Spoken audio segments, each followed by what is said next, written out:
உலக நாடுகள் சமாதானம் சமாதானம் என்று பேசுகிறது. அதே நேரத்திலே அந்த சமாதானமானது தூள் தூளாக ஆக்கப்படுகிறது. பொதுவாக எந்த நபருக்கும் உண்மையில் சமாதானத்தில் விருப்பம்தான். மக்கள் எவருக்கும் எந்த நாட்டிலும் யுத்தத்தில் விருப்பமில்லை. ஆனால் ஒவ்வொரு சர்க்காரும் நாம் சமாதானமாக இருக்கிறோம், ஆனால் எதிரி அப்படிப்பட்ட சமாதானத்தில் விருப்பம் இல்லாதவன், ஆகையால் தற்காப்புக்காகத்தான் யுத்தத்தில் இறங்க வேண்டிய நிர்பந்தம் இருக்கிறது என்று சொல்ல ஒவ்வொரு அரசாங்கமும் ஆரம்பித்திருக்கிறது. இதுதான் ஆங்காங்கே கூடுகிற கூட்டத்தின் ரகசியம். பேசுவதை தவிர வேறு ஒன்றுமே இல்லை. இதன் முடிவு நம்மை பாதிக்கத்தான் செய்யும். காலமோ மிகவும் கெட்டுப்போய் இருக்கிறது. ஒரு காலத்தில் ஒழுக்கமும் பெருந்தன்மையும் பதவியை கொடுத்தது மக்களுக்கு. அதற்கு பிறகு திறமை போதும், ஒழுக்கமோ குணமோ தேவையில்லை என்ற முறையில் அரசில் பதவி வந்தது. அதற்கு பிறகு ஒன்றும் தேவையில்லை, சந்தர்ப்பமே எவருக்கும் பதவியை கொடுக்கும் என்ற நிலைமையில் ஜனநாயகமானது சீரழிந்து வருகிறது. இப்படிப்பட்ட நிலையில் போகிற இன்றைய உலக அரசியல் ஜனநாயகத்தின் பேரால் இது என்ன பலனை கொடுக்கும் என்ற என்ன நன்மையை கொடுக்கும் என்று பார்த்தால் ஒன்றுமே இல்லை. இராணுவ தளபதியாக உள்ள ஐசனோவர் ஜனநாயக தலைவராக இருக்கிறார். அமெரிக்கா போன்ற தேசங்கள் இந்த முறையில் இராணுவ வீரர்களுக்கு ஜனநாயக ஸ்தானத்தை தருகிறது. பிரிட்டனின் சாகசம் எப்படி இருக்கிறது? அதுவும் சமாதானத்திற்காக பாடுபடுவதாக நடிக்கிறது, ஜனநாயகத்திற்காக பாடுபடுவதாகவும் நடிக்கிறது. இப்படிப்பட்ட நடிப்பு எவ்வளவு காலத்துக்கு இருக்க முடியும்? சீன பிராந்தியத்தில் கலவரம் வருமானால் அதில் பிரிட்டன் சமாதானத்தையும் ஜனநாயகத்தையும் கைவிட்டுவிட்டு போர்க்கோளம் போடும். அப்பொழுதுதான் சமாதான முகமுடி லண்டனில் திறக்கும். அதுவரை அமெரிக்காவுக்கும் பிரிட்டனுக்கும் சம்பந்தம் இல்லாதது போல் காட்சி அளிக்கப்படும். அவருடைய பந்தோபஸ்து அவருக்கு, இவருடைய பந்தோபஸ்து இவருக்கு. அவர்கள் இருவருக்கும் உள்ள அபிப்பிராய பேதம். இதை தவிர உள்நாட்டு பேச்சில் போக்கில் ஒற்றுமை. அமெரிக்கரும் பிரிட்டானியரும் அந்நியரை கொள்ளையடிப்பதில் ஒற்றுமையாக இருக்கிறார்கள். சமாதானம் வந்தால் வரட்டும், வேண்டாம் என்று சொல்லவில்லை. ஆனால் சமாதானம் வரும் வரும் என்று மக்களை ஏமாற்றுவது பெரிய மனிதர்களுக்கு அழகல்ல.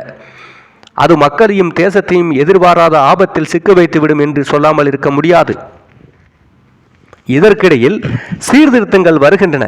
ஜீவகாருண்யத்தில் சீர்திருத்தம் வந்தால் நல்லது, எவரும் தவிர்க்க முடியாது. ஏழைகளை காப்பாற்ற வேண்டிய வாஸ்தவம். ஆனால் பொருளாதாரத்தின் பேரில் அரசியலை பின்னால் வைத்துக்கொண்டு தந்திர தாண்டவம் ஆடினால் இந்த நாட்டை எங்கே கொண்டு போய் சேர்க்குமோ தெரியாது. பணம், வீடு, பேங்க், கடை போன்றவைகளை விட்டுவிட்டு நிலப்பிரச்சனை மாத்திரம் வருவானேன் என்ற கேள்விக்கு மத்திய சர்க்கார் சட்டமேற்ற வேண்டியதா, மாகாண சர்க்கார் சட்டமேற்ற வேண்டியதா என்ற பிரச்சனை எழுவதாக கணம் மந்திரி அவர்கள், கணம் அங்கத்தினரும் சுயம் பிரகாசம் அவர்களுக்கு சொன்னார்கள். அப்படியானால் அரசியலமைப்பு சட்டத்திலே அகப்பட்டு கொண்டிருக்கிறது மாகாண சர்க்கார். நில சீர்திருத்தம் பற்றி சட்டம் செய்தால் மத்திய சர்க்காரின் விஷயத்தில் தலையிடுவதாக இவர்களுக்கு தோன்றினால் மத்திய சர்க்காருக்கு வேண்டுகோள் விடுத்து அது அனுமதி தந்த பிறகு இன்றைக்கு சட்டம் கொண்டு வந்திருந்தால் மிக கௌரவமாக இருந்திருக்கும். அது இல்லாத நிலைமையில் ஏழைகளுக்கு நன்மை செய்ய போகிறோம் என்ற பெயரில் ஒரு சாராருக்கு மாத்திரம் பொருள் சேமிப்பையும் அளித்து கொண்டு கள்ள மார்க்கெட் முறையில் பணங்களை குவித்தும் மில்கள், இன்சூரன்ஸ் கம்பெனிகள் முதலில் ஆரம்பித்து முன் இருந்ததை விட ஏராளமாக சுருட்டி வைத்து கொண்டு பரம்பரையாக மிக பந்தோபஸ்தாக எந்த கெடுதலும் வராமல் பார்த்து கொண்டே ஏழைகள் கஷ்டப்படுகிறார்கள். அவர்கள் எப்படி காப்பாற்றுவது என்று முதலை கண்ணீர் வடிப்பதில் பிரயோஜனமில்லை. ஜீவகாருண்யத்தில் இறங்கி பெரும் துறவு மார்க்கத்தை கையாளுவது போல் நடிப்பதை விட்டுவிட வேண்டும். இதனால் தேசத்துக்குத்தான் கெடுதல் உண்டாகும். இது உள்நாட்டு குழப்பத்தையும் உண்டாக்கும். விவசாயம் செய்து உற்பத்தியை பெருக்கி நாட்டில் விவசாயிகள் பொருளாதார ரீதியாக முன்னேற வேண்டுமானால் விவசாயிகளுக்கு போதுமான முறையில் ஊதியம் கிடைக்க வேண்டும். விவசாயத்தை நல்ல முறையில் நடத்துவதற்கு அவர்களுடைய பொருளாதாரத்தை நல்ல முறைப்படி உயர்த்த வேண்டும். விருத்தி செய்ய வசதி செய்து கொடுக்க வேண்டும். உண்மையாகவே ஏழை விவசாயிகளுக்கு நன்மை செய்ய வேண்டும் என்று சர்க்கார் கருதினார். அவர்கள் நவீன முறையில் விவசாயம் செய்து கிராமங்களில் தங்கி இருப்பதற்கு வழி செய்ய வேண்டும். அப்படி இல்லாமல் இருப்பதனால் விவசாயிகள் கிராமங்களில் தங்குவதற்கு வழி இல்லாமல் நகரங்களில் வேலை கிடைக்குமா என்று சுற்றித் திரிகிறார்கள். இது கூடாது. விவசாயிகளுக்கு வேண்டிய வசதிகளை செய்து கொடுத்து அவர்கள் விவசாயத்தில் ஈடுபடி செய்யாமல் நிலத்தை மட்டும் பகிர்ந்து கொடுப்பதன் மூலம் விவசாயிகளுக்கு சகாயம் வரும் என்று எதிர்பார்ப்பது தவறு என்பது அடியனுடைய தாழ்மையான அபிப்பிராயம். காஷ்மீரில் நடந்த நில சீர்திருத்தத்தின் முடிவு இந்த அரசாங்கத்திற்கு நல்ல படிப்பினையாக இருந்திருக்க வேண்டும். அதை பார்த்தாவது இவர்களுக்கு நல்ல புத்தி வந்திருக்க வேண்டும். காஷ்மீரில் நிலத்தை பங்கிட்டு கொடுத்தார்கள். பங்கிட்டு கொடுத்த பிறகு ஒரு சிலர் விவசாயம் செய்ய ஆரம்பித்தார்கள். பெரும்பாலான விவசாயிகள் தங்களுக்கு கிடைத்த பன்றி, எருமை மாடு போன்ற கால்நடைகளையும் விலைக்கு விற்றுவிட்டு அந்த நிலங்களை தரிசாக போட்டுவிட்டு பட்டணங்களுக்கு வந்து விட்டார்கள். மீண்டும் எப்படி விவசாயம் செய்ய வேண்டும் என்று தெரியாமல் சர்க்கார் கஷ்டப்படுகிறார்கள். இந்த பிரச்சனை இவர்களுக்கே தெரிந்த பிரச்சனை. இப்படி இருக்கிற சந்தர்ப்பத்தில் எதை நாம் செய்ய வேண்டும், செய்ய ஆரம்பிக்கிற போது என்ன தவறு வரும் என்று எதிர்பார்த்து செய்தால் நல்லது. எந்த சீர்திருத்தத்தை செய்யும் போதும் பலனை எதிர்பாராமல் செய்வது பரம்பரை பழக்கமாக இருக்கிறது. உதாரணமாக, அரை வட்டிக்கு விவசாயிகளுக்கு கடன் கிடைக்க வேண்டும் என்று சட்டம் செய்து விட்டார்களே ஒழிய கடன் வாங்குவதற்கு ஒரு வசதியும் செய்து கொடுக்கவில்லை. அரை வட்டிக்கு யார் கடன் கொடுக்கிறார்கள்? 100 ரூபாய் கடன் வேண்டுமென்றால் 200 ரூபாய் பத்திரம் எழுதி கொடுத்து பழைய முறையில் 2 அல்லது 3 ரூபாய் வட்டி பணத்தையும் முன்னாலேயே கொடுத்துவிட்டு பிறகுதான் பணத்தை வாங்க முடிகிறது. இந்த நிலைமையில் கடன் வாங்குவதற்கு வசதி இல்லாத போது வட்டியை குறைத்து விட்டோம் என்று அரசாங்கம் சொன்னால் அது கடனை கழித்து கொள்ள செய்ததாக ஏற்படுகிறதே ஒழிய உண்மையிலே நல்ல பலனை தந்ததாக இல்லை. தஞ்சையில் அநேக கஷ்டங்கள். விவசாய விருத்திக்கும் நிலத்துக்கும் உரம் போடுவதற்கும் பணம் தேவைப்படுகிறது. பெரும்பாலும் மேலே உள்ள மிராசுதாரர்களிடம் அவ்வப்போது விவசாயம் செய்வதற்கு கடன் வாங்கி விவசாயம் செய்வது வழக்கம். பிறகு மகசூல் காலத்தில் கடனை தானியமாகவோ பணமாகவோ திருப்பி கொடுத்து விடுவது உண்டு. தஞ்சை பண்ணையாள் பாதுகாப்பு சட்டம் அமலுக்கு வந்த பிறகு மிராசுதாரர்கள் கடன் கொடுக்க முடியாது என்று சொல்கிறார்கள். கைமாற்றா கூட கடன் கொடுப்பதில்லை. இந்த நிலையில் விவசாயம் செய்வதற்கு உரம் முதலியவைகளை வாங்குவதற்கு கூட ஏழை விவசாயிகள் என்ன செய்ய முடியும்? குத்தகை கொடுக்க வேண்டியதற்கு தேவையான மூட்டை தானியம் கூட விளையாத நிலையில் அந்த விவசாயி என்ன செய்கிறார்? நிலத்தை நில சொந்தக்காரரிடமே விட்டுவிட்டு சும்மா போக வேண்டும். குத்தகை கொடுக்க முடியாமல் இம்மாதிரி சட்டத்திலிருந்து தப்புவிக்கவும் மிராசுதாரருக்கு வசதி செய்யப்பட்டிருக்கிறது. உண்மையிலேயே விவசாயிகளுக்கு நன்மை ஏற்படவில்லை என்பதைத்தான் பார்க்கிறோம். ஜீவகாருண்யத்தில் பேரில் ஏழை விவசாயிகளுக்கு நன்மை செய்ய என்று சொல்லி ஒரு சட்டம் கொண்டு வரப்பட்டாலும் அது நடைமுறையில் நன்மை செய்யக்கூடிய அளவுக்கு இருக்க வேண்டும். அப்படிப்பட்ட நிலைமை தஞ்சை ஜில்லாவில் ஏற்படவில்லை என்பதை நாம் பார்க்கிறோம். இதன் மூலம் நமக்கு புத்தி ஏற்பட்டிருக்கிறதா? ஜீவகாருண்யத்தினால் ஏழைகளுக்கு எதை செய்தாலும் மேலும் அவர்கள் வசதியாக வாழ வேண்டும் என்பதை எந்த உண்மையான அரசியல்வாதியும் மறுக்க மாட்டான். ஆனால் அரசியலின் பேரில் பிழைப்பவர்களும் இருக்கிறார்கள். எல்லோரும் தலைவர்கள் அல்ல. அதில் பல ரகம் உண்டு. அதில் அதிகமானவர்கள் அரசியல்வாதிகள். அரசியல்வாதிகளிடம்தான் நாடு எச்சரிக்கையாக இருக்க வேண்டும். ஏனென்றால் உண்மையான தலைவன் தனது நாட்டிற்காக என்ன தியாகம் செய்யலாம் என்பதிலே நாட்டமாக இருப்பான். ஆனால் ஒரு அரசியல்வாதி தன் நாட்டிடமிருந்து தனக்கு என்ன கிடைக்கும் என்பதிலே குறியாக இருப்பான். இந்த நிலையில் வாழ்க்கையை மிக தவறான முறையில் நடித்து கொண்டு தனக்கு பெருந்தன்மையும் புகழும் ஏற்பட வேண்டும் என்று அதை செய்கிறோம் இதை செய்கிறோம் என்று சொல்லிக்கொண்டு அரசியலமைப்பு சட்டம் அதற்கு இடம் கொடுக்கவில்லை என்று பழியை அதன் மேல் போட்டுவிட்டு நாங்கள் செய்வதாகத்தான் இருக்கிறோம், ஆனால் மத்திய சர்க்கார் சட்டம் இடம் தரவில்லை என்று பிறர் மேல் பழியை சுமத்தி யார் என்ன செய்வது என்று புரியாத நிலைமையில் மந்திரி சபையும் கவர்னரும் ஒருவருக்கொருவர் மாறுபட்டு தெரிவிக்கிற இந்த நிலை ஏற்படுகிறது. இருக்கிற சண்டையை தீராதிருக்கும் போது கிடைத்த சுதந்திரம் நிலைபெறாது என்ற நிலையில் இருக்கும்போது நாம் உள்நாட்டு கலவரங்களை விளைவிக்கக்கூடிய சீர்திருத்தங்களை கையாண்டால் பொருளாதாரம் சீர்குலைந்துவிடும்.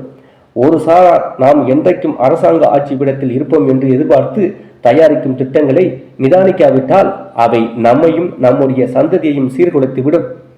கிராமங்களில் வசிக்கும் விவசாயிகள் பெரும்பாலானோர் நகரங்களில் குடியேறும் நிலை ஏற்பட்டு கொண்டு வந்தால் அந்த நிலை நீடித்தால் இன்னும் சில வருஷங்களில் அதிக ஜனத்தொகை பட்டணங்களில் பெருகி கிராமங்களில் விவசாயத்துக்கு விளைவித்த கேட்டை பொருளாதார வர்க்கத்திற்கும் தொழிற்சாலைகளுக்கும் விளைவிக்க ரொம்ப நாளாகாது. இந்த கேட்டை எடுத்து செய்ய சில வருடங்கள் தான் ஆகும். அதன் பிறகு பரிதாபகரமான நிலைமையை அடைவார்கள். இந்த மாதிரியான தலைமையில்தான் சொல்வதை கேட்க சர்க்காருக்கும் ஆத்திரம் வரும். இதைத்தான் பெரும்பாலும் பார்க்கிறோம்.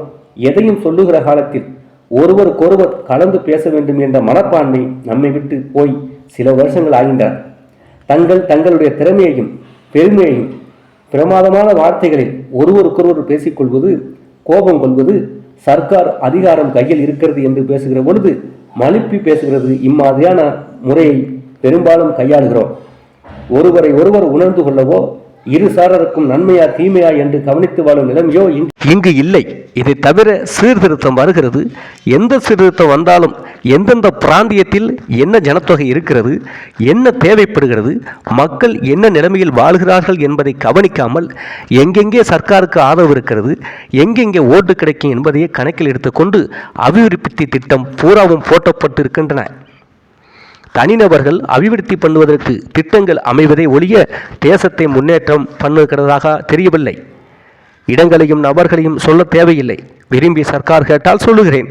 காங்கிரஸ் சாம்ராஜ்யம் நடக்கிறது. காங்கிரஸ் மெம்பர்கள் என்ன செய்கிறார்கள்?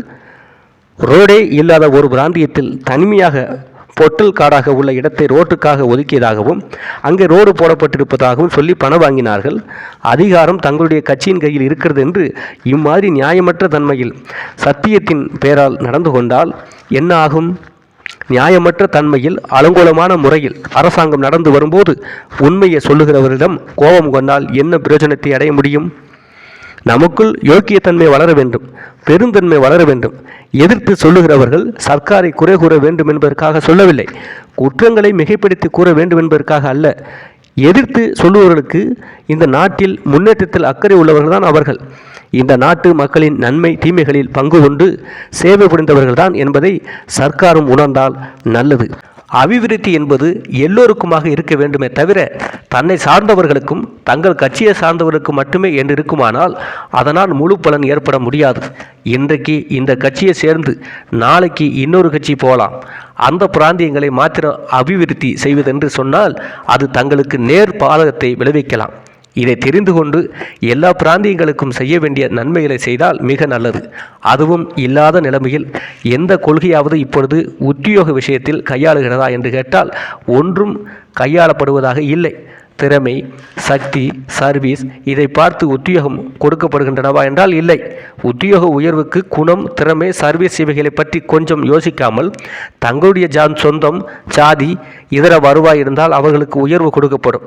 தற்போது இருக்கும் அரசாங்கத்தில் எவ்வித காரியங்கள் நடைபெறுவதற்கு யாதொரு விதமான தங்கு தடையுமே இல்லை. இவைகளை பற்றி பேச வேண்டுமென்றால் இவ்வளவு அக்கிரமங்களை பற்றி எழுத வேண்டுமானால் காகிதம் போதாது. இந்த அதிகார துர்விநியோகத்தை பற்றியும் அட்டுழியங்களை பற்றியும் எழுதுவது என்றால் என் கைகளுக்கு வலிமை போதாது. உத்தியோகம் கொடுக்கப்படும் லட்சணமும் உயர் பதவி கொடுக்கப்படும் அவலட்சணங்களும் இந்த சர்க்காரில் இவ்விதம் இருக்க இந்த நாட்டில் வியாபாரம் போகும் நிலைமையை பார்த்தால் சகிக்க முடியாதாக இருக்கிறது. சத்தியத்தின் பேராலும் நேர்மையின் பேராலும் அகிம்சையின் பேராலும் நடத்தப்படும் இந்த அரசாங்கத்திலே வியாபாரங்கள், பாஸ்போர்ட் வாங்கும் நிலவங்கள் மிக பாரபட்சமாகவும் அதன் காரணமாக நிலைமைகள் மிக சிக்கலாகவும் போய்விட்டன. இந்தவித காரியங்களால் தன் கட்சிக்காரர்களை காப்பாற்ற கொழுக்கு வைக்க முயற்சிக்கிறது இந்த சர்க்கார்.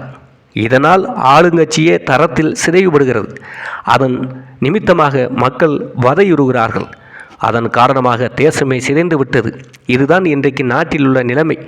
இதை ஞாபகத்தில் வைத்துக்கொண்டு நன்றாக யோசிக்க வேண்டும் சர்க்கார். அடியன் சொன்னதை குறித்து ஆயாசப்படுவதை காட்டிலும் நான் சொன்னதில் கொஞ்சமாவது உண்மை இருக்கிறது என்று இந்த அரசாங்கம் உணர்வானால் அதுவே நான் சொன்னதின் விளைவாக அவ்வட்டாசங்களுக்கு ஒரு பரிகாரம், பலன் ஏற்படுவதற்கான நம்பிக்கை என்று தெரிவிப்பதுடன் நான் குறிப்பிட்ட விஷயங்கள் தவறு என்று எடுத்து காட்டப்பட்டால் அதற்காக தலைவணங்க தயாராக இருக்கிறேன் என்று சொல்லிக்கொண்டு முடித்துக் கொள்கிறேன்.